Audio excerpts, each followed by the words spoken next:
If you're into clean, functional gear that actually works in the field and not just something that looks cool online, you've got to check out Muley Freak. They've got some of the best kids gear out there, stuff that actually fits, it holds up well, and gets them excited to be out there with you. So whether you're dialing in your own setup or gearing up the next generation, Muley Freak has you covered.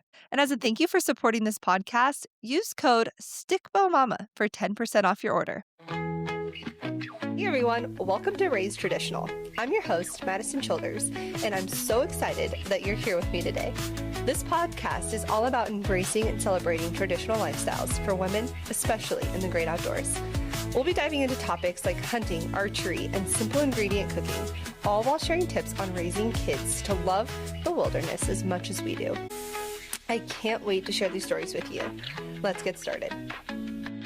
Today, I want to talk about something I get asked about a lot, and that's how do your kids or even the whole family get into traditional archery? Because for a lot of people, it can feel a little intimidating. Where do you start? What do you buy? And how do you keep kids interested? Another important one is how do you make it fun instead of frustrating? So today, I just want to walk through what's worked for us. And hopefully, this makes it feel a little more doable for you. Now, the biggest thing I would say as we get started, keep it simple.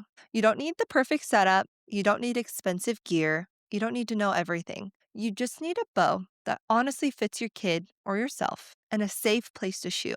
That's it. Because if you overcomplicate it in the beginning, it becomes overwhelming really fast. Now, the cost breakdown for this is something I want to touch on for a second because I think that the cost stops a lot of people from getting started. People assume traditional archery is expensive, but honestly, it doesn't have to be. A basic beginner setup is pretty simple. You're looking at a bow, arrows, a glove or tab, and a target. For a beginner bow, especially something like a simple takedown recurve, you're usually in that $80 to $150 range. And honestly, some of my top recommendations for beginners are just at your local sporting goods stores like Cabela's or Bass Pro. They carry really solid beginner bows that are simple, durable, and affordable. Something in that 20 to 50 pound range, depending on the person, is available for options in these takedowns. And then what you're looking at are some arrows, around $40 to $100, a glove or tab, roughly about $10 to $20, and a target, $30 to $100. Realistically, you can get started for around $150 to $300 total. And that's what I really want people to understand. You don't need high-end gear. You don't need a perfect setup. You just need something simple that works. I'm sure I've shared the story on here, but when I first started shooting traditional archery, I was 7. And my love and interest was so on fire for this sport. And I went to my very first 3D shoot expecting it to be a camping trip. And I walked one course and I saw my grandpa and all his friends shooting these amazing wood bows, right? So we get back to camp and I'm just so excited about it that I end up trying to make my own bow out of a stick of wood. And one of my grandpa's really dear friends, Longbow Bob, he actually helped me create a really primitive bow with a live stick and string, and I was shooting arrows. That was my first bow. And that fueled my passion from that day forward into traditional archery. And so what I'm trying to get across, especially for kiddos, you don't need this big, grand gesture. Start simple and make it exciting. Light that fire for them. All right. Now, you might be brand new to this though, and you're like, okay, but like, what do I actually buy? I actually started filming a beginner video on my YouTube channel where I walk through all of that. A simple breakdown of gear, a setup, what you actually need. So if you need a visual to go along with this, that will be there for you. I have a current episode on my YouTube regarding a great beginner bow. I also like to share tips on cost-effective ways for kiddos and families to do different things in traditional archery. I share a lot on some arrow hacks, gloves for kids, different things like that. So make sure you follow along on my YouTube channel, Stick Bow Mama. Now, something else to make it fun. Again, this is the most important part, right? Make it fun, not structured, not serious, and not about being perfect. Let them shoot close. Let them miss. Let them laugh. Let them enjoy it. I have to tell you, my son, it is very hard for me to watch the way he shoots sometimes. Because what's been ingrained in me as bad habit, or this term called snap shooting, which isn't bad. Some people are very, very successful. Fred Bear was very successful snap shooter. Anyways, where I'm going with this is my son, he is one heck of a little snap shooter.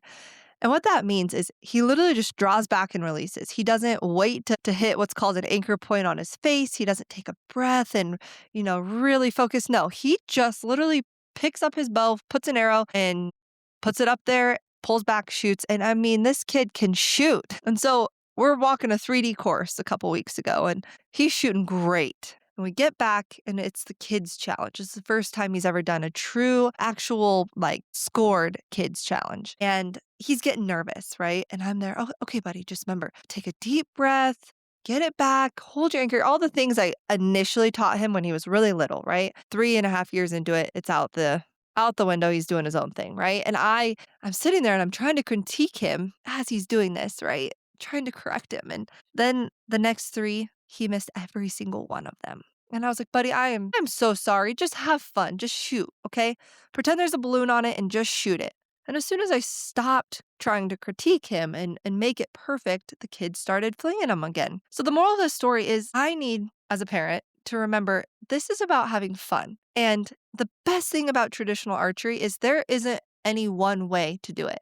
Depending on even how you put your fingers on a string, there are multiple different ways. The ways we shoot, multiple different ways, from instinctive to gap to, I mean, you name it. So where I'm going at it is just let them have fun. Let them figure out what works for them. And you might have heard it. I mentioned to Bradley, pretend like there's a balloon on there. That is something that works so well and is really so simple with kids is balloons. Blow up a few, tie them to your target, and let them shoot at those instead. The best part about them is it moves, it pops, it gives them something exciting to aim at.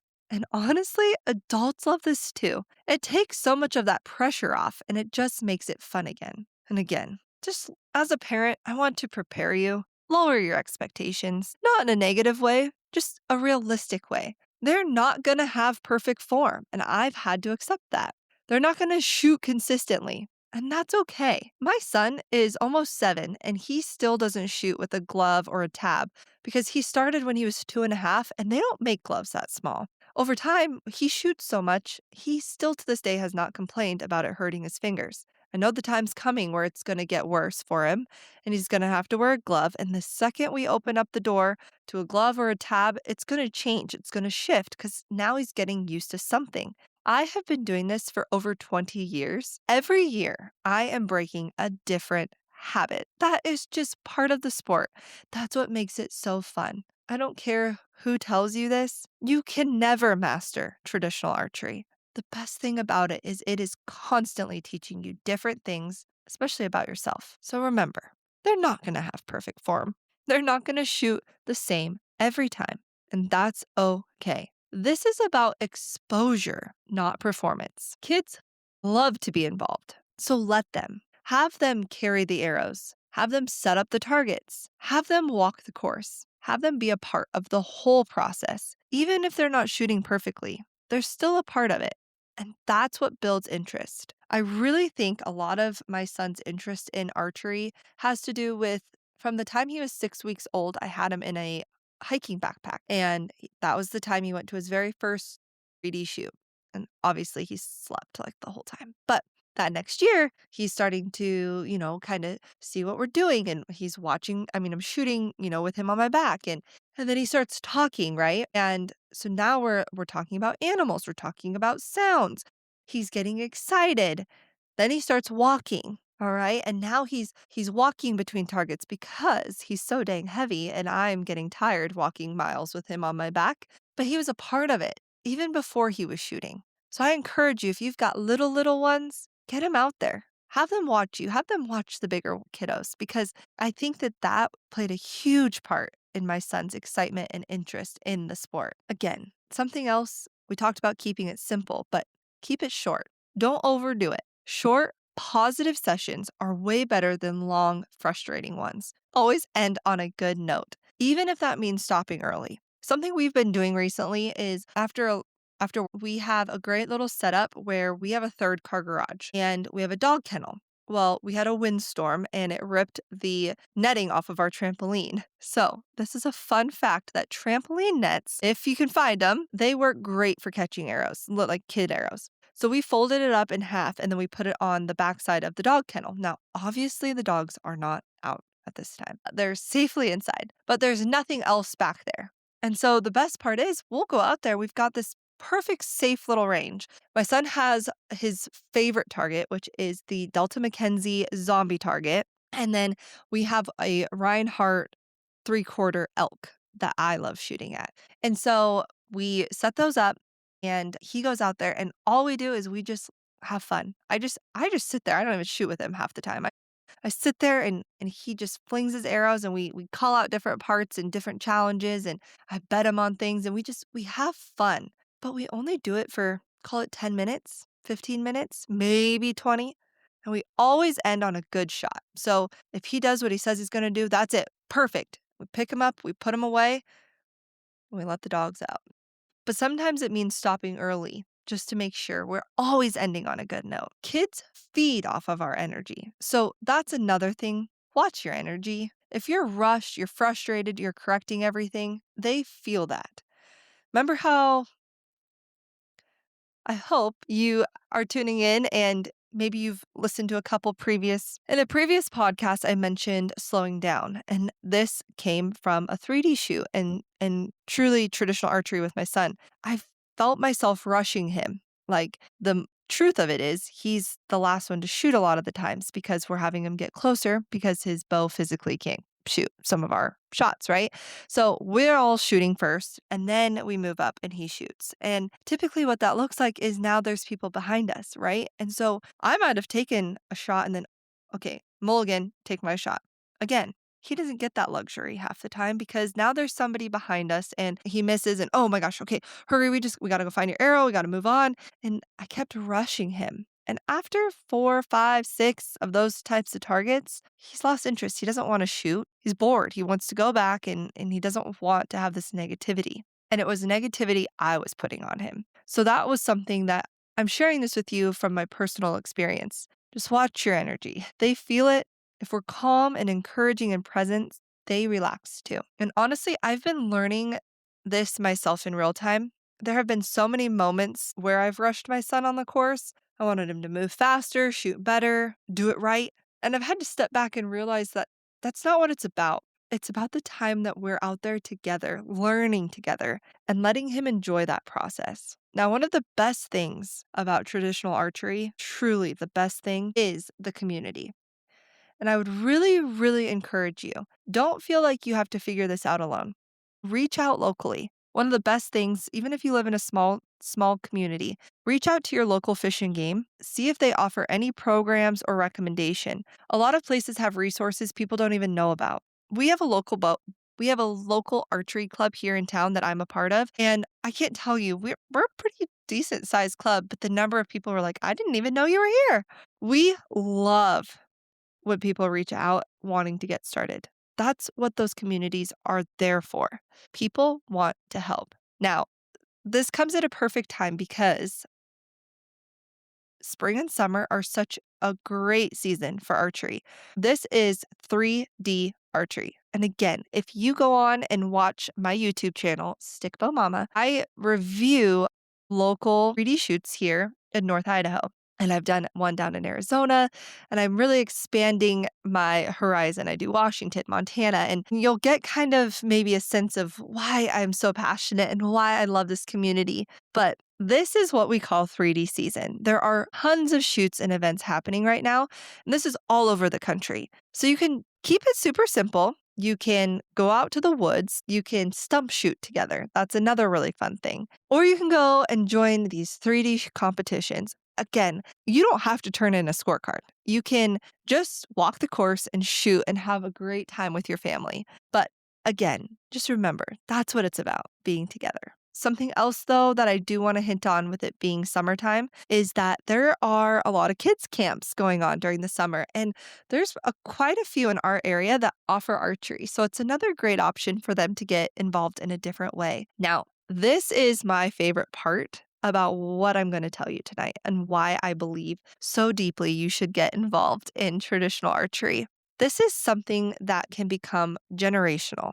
You might be getting your kids into it right now, but you never know. Grandparents might join, friends might get involved. It becomes more than just shooting, it becomes time together. And that's what makes it so meaningful. I have a personal connection to this because my grandfather taught me how to shoot, which led into my husband learning, which then led into us teaching our son. Now we have friends from all different clubs, from Montana, from Washington. I've met some amazing women in the mounted archery down in Arizona community. It has brought me such dear friendships and people who I genuinely call family, like Longbow Bob. So while you might be looking at getting into this for your kiddos, just know there is so much more to this than just flinging arrows.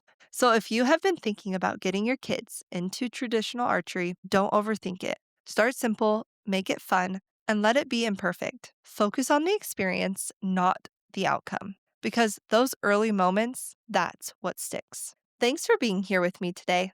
I'm really grateful we get to have these conversations together, and I'll see you back here next week on Raised Traditional.